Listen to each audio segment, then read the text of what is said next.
كتبت الشعر في أروقة القصور طالب الأجور عندما تنفجر الدماء أو تثور تكتب السطور تقلع السجاد. لا حول ولا قوة إلا بالله العلي العظيم. أعوذ بالله من الشيطان اللعين الرجيم. بسم الله الرحمن الرحيم. الحمد لله رب العالمين.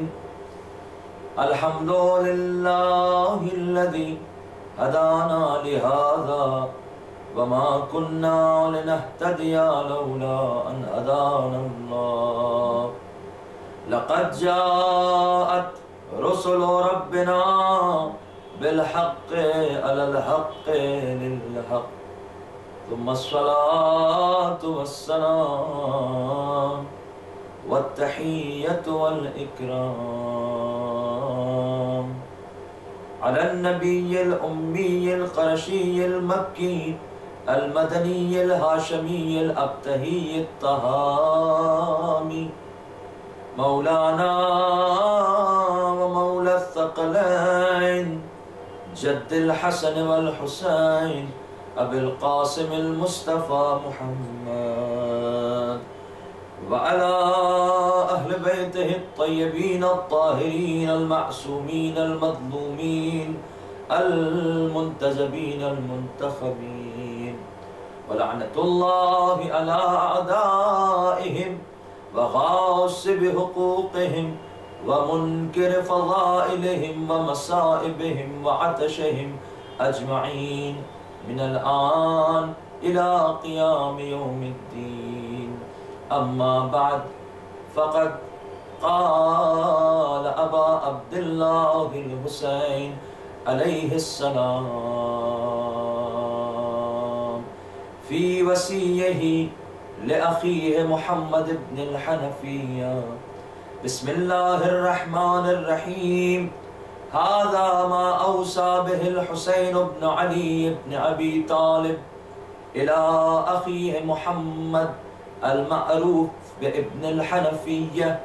إن الحسين يشهد أن لا إله إلا الله وحده لا شريك له وأن محمدًا عبده ورسوله جاء بالحق من عند الحق وأن الجنة والنار حق وأن الساعة آتية لا ريب فيها وأن الله يبعث من في القبور وإني لم أخرج عشرا ولا بطرا ولا مفسدا ولا ظالما وإنما خرجت لطلب الإصلاح في أمة جدي أن آمر بالمعروف وأنهى عن المنكر وأسير بسيرة جدي وعلي بن أبي طالب. ناظرین کرام، اہل البیت چینل کی جانب سے آج کے اس اہم ترین پروگرام میں جس کا عنوان ہے مقصد کربلا، آپ کا یہ حقیر خادم سید علی حامد جعفری آپ کی خدمت میں حاضر ہے۔ ایک بہت بڑا سوال سارے عالم اسلام کے لیے ہے کہ آخر وہ مقصد کیا تھا، وہ پرپس کیا تھا، وہ گول کیا تھا، وہ ایم کیا تھا جسے حاصل کرنے کے لیے، جسے اچیو کرنے کے لیے فرزند رسول نے، فرزند علی و بطول نے مدینہ سے ہجرت فرمائی اور اپنے سفر کا آغاز 28 رجب المرجب سن 60 ہجری کو کیا، جس سفر کا المناک ترین اختتام آپ کی شہادت پر 10 محرم سن 61 ہجری کو ہوا۔ مختلف نظریات، مختلف ویوز، مختلف اوپینینز اس کے بارے میں تاریخ میں بیان کیے گئے ہیں۔ کوئی یہ کہتا ہے کہ امام حسین علیہ السلام شوق شہادت میں کربلا تشریف لے رہے تھے۔ وہ یہ کہتا ہے کہ امام حسین علیہ السلام شریعت کی حفاظت کے لیے کربلا تشریف لے گئے تھے۔ کوئی یہ کہتا ہے کہ امام حسین علیہ السلام فروع دین کو بچانے گئے تھے، یعنی نماز، روزہ، حج، زکوٰۃ اور دیگر احکامات۔ کوئی یہ کہتا ہے کہ امام حسین علیہ السلام کے ذوالجناح کے سمو کے صدقے میں یقیناً یہ شریعت تو بچ گئی، یہ فروع دین بھی بچ گئے، لیکن اصل مقصد کربلا امام حسین علیہ السلام کا کچھ اور تھا۔ تو آخر وہ مقصد کیا تھا؟ آئیے اس سے پہلے جو نظریات بیان ہوئے ہیں ہم پہلے ان کو دیکھ لیتے ہیں کہ کیا یہ شوق شہادت تھا کہ جو امام حسین علیہ السلام کو کربلا لے آیا؟ یقیناً ہر نبی، ہر رسول، ہر امام اور ہر وصی کے قلب میں شوق شہادت ہوتا ہے، لیکن کربلا صرف شوق شہادت تک محدود نہیں ہے، اس لیے کہ اگر صرف اسے شوق شہادت کی وجہ سے صادر ہونے والا ایک واقعہ مانا جائے تو یزید اور امام حسین علیہ السلام کے قاتلوں پر سے الزام بہت حد تک کم ہو جائے گا، گھٹ جائے گا۔ شوق شہادت میں جانے والا اپنے ساتھ کبھی بھی گھر کے بچوں کو نہیں لے جاتے، لیکن امام حسین علیہ السلام اپنے گھر کے تمام بچوں کو ساتھ لے گئے، جس میں حضرت علی اصغر علیہ السلام بھی تھے، جو صرف چند روز کے تھے، اور کربلا پہنچتے پہنچتے محرم میں آپ کی عمر 6 مہینے بتائی جاتی ہے۔ امام حسین علیہ السلام کے ساتھ آپ کی 4 سالہ بچی سکینہ بھی تھی سلام اللہ علیہا۔ امام حسین علیہ السلام اپنے ساتھ خواتین کو بھی لے گئے تھے جن پر جہاد ساقط ہے۔ اگر صرف شوق شہادت تھا تو امام علیہ السلام ان اہل حرم کو اپنے ساتھ نہ لے جاتے۔ دوسری وجہ جو بتائی جاتی ہے وہ امام کے حفاظت فروع دین، حفاظت احکامات شریعت۔ نماز، آئیے دیکھیں کیا اس زمانے میں مسلمان نماز پڑھ رہے تھے جب امام نے سفر اختیار کیا؟ تو کوئی بھی تاریخ ہمیں یہ نہیں بتاتی کہ اس زمانے میں نماز پہ پابندی لگ چکی تھی اور یزید نے کوئی فتویٰ صادر کروایا تھا کہ نماز پڑھنا جائز نہیں ہے اور جو نماز پڑھے گا اسے سزا دی جائے گی۔ روزہ، جب امام علیہ السلام ماہ رجب میں سفر کے لیے نکلے تو اس درمیان جو ماہ رمضان المبارک تھا اس میں تمام مسلمانوں نے روزہ رکھا، اور یزید کی طرف سے کوئی ایسا حکم نہیں آیا کہ اب کی ماہ رمضان میں کوئی روزہ نہیں رکھے۔ حج تو ہم دیکھتے ہیں کہ خود امام حسین علیہ السلام نے حج کو عمرے سے بدلا، ساری تاریخوں نے لکھا، تمام عالم اسلام کے مورخین نے لکھا کہ امام علیہ السلام نے حج کو عمرے سے بدلا اور سارے حاجی حج کرنے کے لیے آئے تھے۔ یزید کی طرف سے کوئی ایسا حکم نہیں تھا کہ حج پر پابندی لگا دی جائے۔ تو اس کا مطلب یہ ہوا کہ اس وقت مسلمان نماز پڑھ رہے تھے، روزہ بھی رکھ رہے تھے، حج بھی کر رہے تھے۔ اس کے علاوہ زکوٰۃ کے سلسلے میں بھی کوئی ایسا حکم نہیں ملتا، دیگر احکامات شریعت کے سلسلے میں بھی کوئی ایسا حکم نہیں ملتا کہ جس میں یہ کہا گیا ہو کہ یہ کام نہ کیا جائے۔ لیکن سارے مورخین نے ساتھ میں یہ بھی لکھا کہ دین پوری طرح سے مسخ ہو چکا تھا، اس لیے کہ یزید جیسا فاسق و فاجر جو شارب الخمور لکھا گیا ہے، یعنی مختلف طرح کی شرابوں کا سرعام پینے والا، دربار میں پینے والا، ایسا شخص خلیفۃ المسلمین بن بیٹھا تھا۔ تو آخر اس کے کیا عوامل تھے، اس کی کیا وجوہات تھیں؟ یہ تو ایک تاریخی تحقیق ہے، اور ہر مسلمان پر یہ فرض ہے، بلکہ ہر انسان پر یہ فرض ہے کہ وہ تلاش کرے کہ امام حسین علیہ السلام کی قربانی کس لیے ہوئی، اور امام حسین علیہ السلام کو قتل کرنے کا حکم دینے والا یزید جیسا بدکار شخص، فاجر و فاسق شخص کیسے خلیفۃ المسلمین بن بیٹھا۔ یہ ایک الگ عنوان ہے، انشاءاللہ ہم آپ کی خدمت میں ضرور اس پر روشنی ڈالیں گے کہ یزید قابل لعنت کیوں ہے۔ ایسے بھی خیالات ہمیں دکھائی دیتے ہیں مختلف دور میں اور اس دور میں بھی کہ جہاں لوگ رضی اللہ جیسا، رحمت اللہ علیہ جیسا بہت ہی معتبر قرآن کا لقب یزید جیسے فاسق و فاجر کو دیتے ہیں، لیکن آج ہمارا عنوان یہ نہیں ہے۔ آج ہمارا عنوان یہ ہے کہ امام حسین علیہ السلام کا مقصد کیا تھا کربلا جانے کے لیے۔ تو امام نے اپنا جو خط لکھا ہے اپنے بھائی کے نام، جو وصیت بھی ہے آپ کی، اس سے کچھ واضح ہوتا ہے کہ آپ کا اصل مقصد کیا تھا۔ امام نے اپنے بھائی جناب محمد حنفیہ کو یہ وصیت کی کہ ان الحسین یشہد ان لا الہ الا اللہ، حسین علیہ السلام اس بات کی گواہی دیتے ہیں کہ اللہ وحدہ لا شریک ہے۔ اس کا مطلب یہ ہے کہ امام نے اپنی گفتگو کا آغاز عقائد سے کیا۔ پہلا جملہ آپ کے خط کا توحید کے بارے میں ہے۔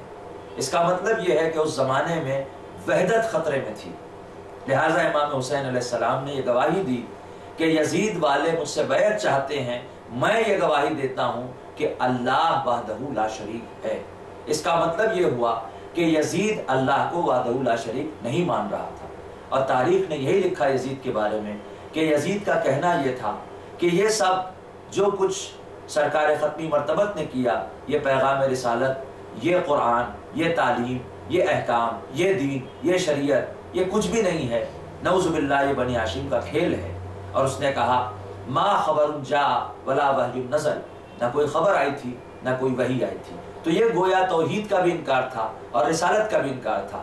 اسی لیے امام حسین علیہ السلام نے جب اپنے بھائی کو وصیت کی تو پہلا جملہ آپ کا توحید کے بارے میں ہے، اور اس کے بعد آپ کہتے ہیں وَأَنَّ مُحَمَّدًا عَبْدُهُ وَرَسُولُهُ، اور میرے جد میرے نانا محمد صلی اللہ علیہ وآلہ وسلم اللہ کے عبد ہیں اور اس کے رسول ہیں۔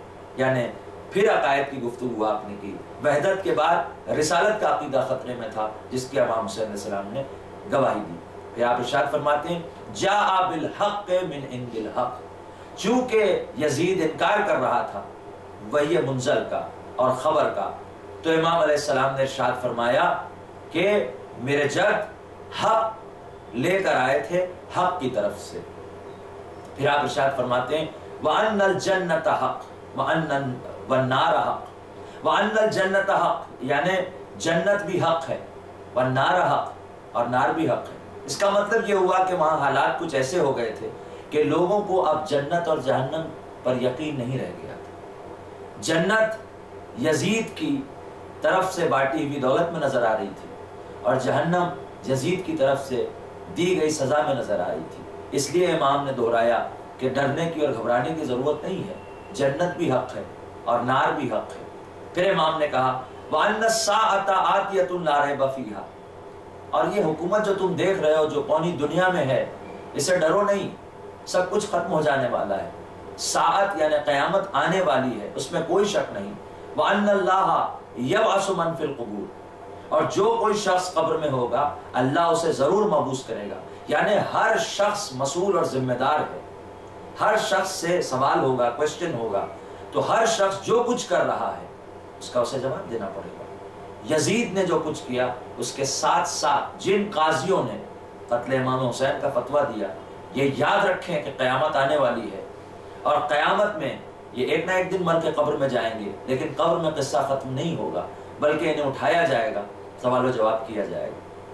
پھر امام نے آگے ارشاد فرمایا وَإِنِّي لَمْ أَخْرُجْ عَشَرًا وَلَا بَطِرًا وَلَا مُفْسِدًا وَلَا ظَالِمًا، یعنی امام نے یہ ارشاد فرمایا کہ میں لہو یا لعب کے لیے نہیں اٹھا، میں فساد یا ظلم و ستم کے لیے نہیں اٹھا، بلکہ وَإِنَّمَا خَرَجْتُ لِطَلَبِ الْإِصْلَاحِ فِي أُمَّةِ جَدِّي أَنْ آمَرَ بِالْمَعْرُوفِ وَأَنْهَى عَنِ الْمُنْكَرِ، یا جملہ بعض خطوط میں ملتا ہے اُرِيدُ أَنْ آمَرَ بِالْمَعْرُوفِ، میرا ارادہ یہ ہے کہ میں امر بالمعروف اور نہی عن المنکر کروں۔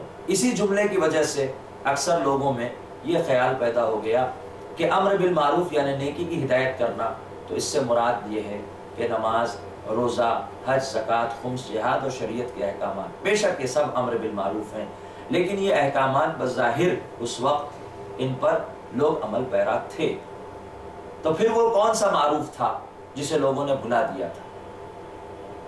اگر آپ ذرا سی توجہ کریں تو بات سمجھ میں آ جائے گی۔ وہ معروف تھا رسول خدا کی وصیت۔ آپ نے جاتے جاتے ارشاد فرمایا تھا، جو صحیح مسلم میں صاحب مسلم نے نقل کی ہے، کہ رسول ارشاد فرما گئے، انی تارکن فیکم الثقلین کتاب اللہ و عطرتی اہل بیتی ما ان تمسکتم بہما لن تضلوا بعدی ابدا۔ پھر اس حدیث کے آخر میں سرکار کہتے ہیں کہ میں تمہیں اللہ کی یاد دلاتا ہوں اہل بیت کے بارے میں، میں تمہیں اللہ کی یاد دلاتا ہوں اہل بیت کے بارے میں، اذکرکم اللہ لأہل بیتی، اذکرکم اللہ لأہل بیتی، 3 مرتبہ آپ نے ارشاد فرمایا کہ میں اہل بیت کے بارے میں اللہ یاد دلاتا ہوں تمہیں، تذکر کرتا ہوں اللہ کا کہ تم میرے اہل بیت کے حق کو بھولنا نہیں۔ بس رسول کے جانے کے بعد جو 28 صفر سن 11 ہجری میں دنیا سے رحلت فرما گئے، ان کے بعد 50 سال میں امت نے اہل بیت کا حق بھلا دیا، اسی لیے شہزادی کونین پر دروازہ گرایا گیا، مولا کائنات حضرت علی ابن ابی طالب علیہ السلام کے گلے میں رسن باندھی گئی، امام حسن مجتبیٰ علیہ السلام کے جگر کے ٹکڑے تشت میں دیکھے گئے۔ کیا آپ سوچ سکتے ہیں کہ یہ کلمہ پڑھنے والی امت تھی جو یہ دیکھ رہی تھی؟ آخر وہ کون لوگ تھے، آخر وہ کون سے عناصر تھے جن کی وجہ سے اتنے ظلم ہو گئے؟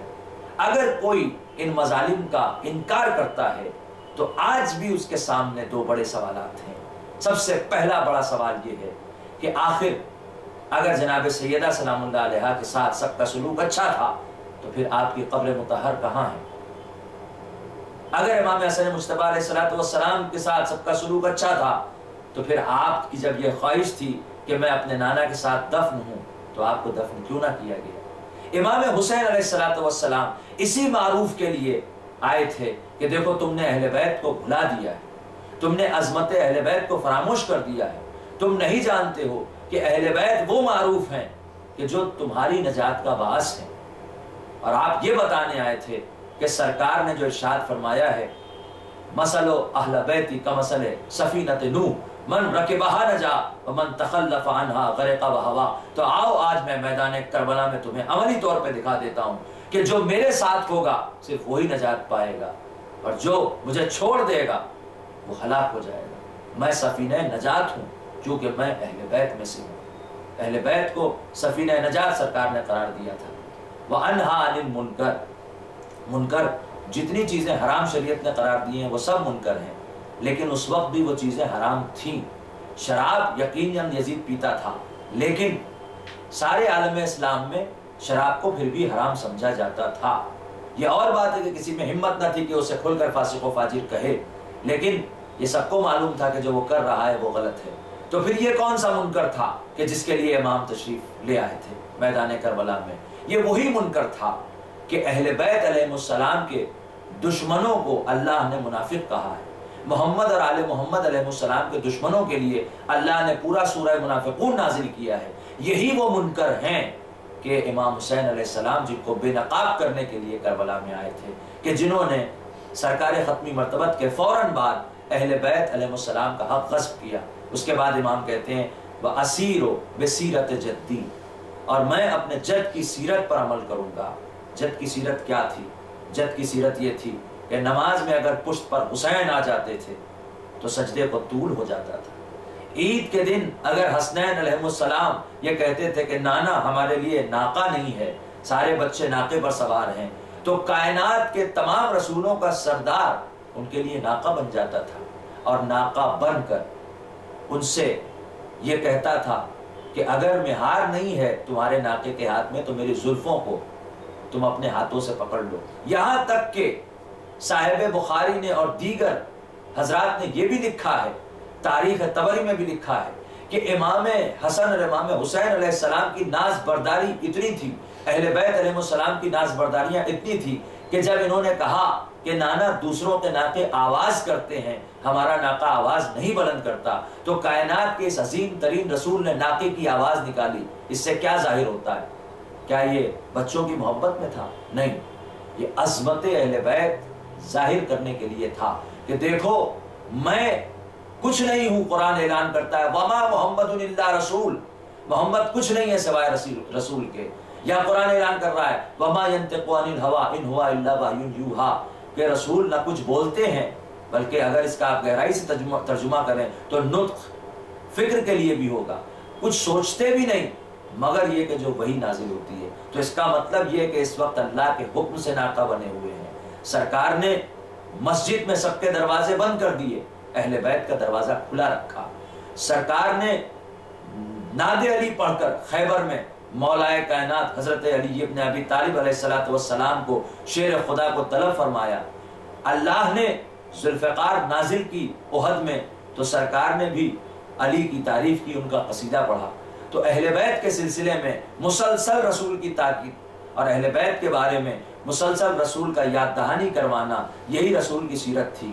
ہاں دیگر احکام شریعت بھی رسول نے یقیناً پہنچائے تھے، اور امام حسین علیہ السلام کہ کربلا آنے سے ان کو جلا ضرور ہوئی، لیکن اصل مقصد کربلا یہ تھا کہ لوگوں نے اہل بیت علیہ السلام کی عظمتوں کو فراموش کر کے یزید جیسے خبیث کو، فاسق و فاجر کو تخت پر بٹھا دیا تھا، اور امام یہ بتانا چاہتے تھے کہ نواسہ رسول کے ہوتے ہوئے تمہارا معیار کتنا گر گیا ہے کہ تم یزید جیسے کو اپنا خلیفہ کہہ رہے ہو۔ پھر امام نے آگے کہا کہ نہ صرف اپنے نانا کی سیرت پہ میں عمل کروں گا، آگے کہا وہ علی ابن ابی طالب، کہ میں اپنے بابا علی کی سیرت پر بھی عمل کروں گا۔ اس کا مطلب یہ ہے کہ اگر رسول سے فوراً کسی کی سیرت متصل ہے تو حضرت علی ابن ابی طالب علیہ السلام سے۔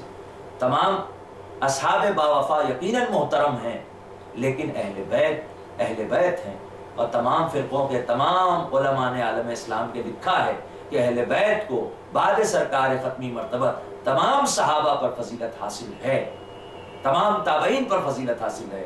اسی لیے نماز میں جو صلوات ہے، اس صلوات میں ہم کہتے ہیں اللہم صلی علی محمد و آل محمد، اور تمام عالم اسلام کہتا ہے اللہم صلی علی محمد و علی آل محمد کما صلیت علی ابراہیم و علی آل ابراہیم۔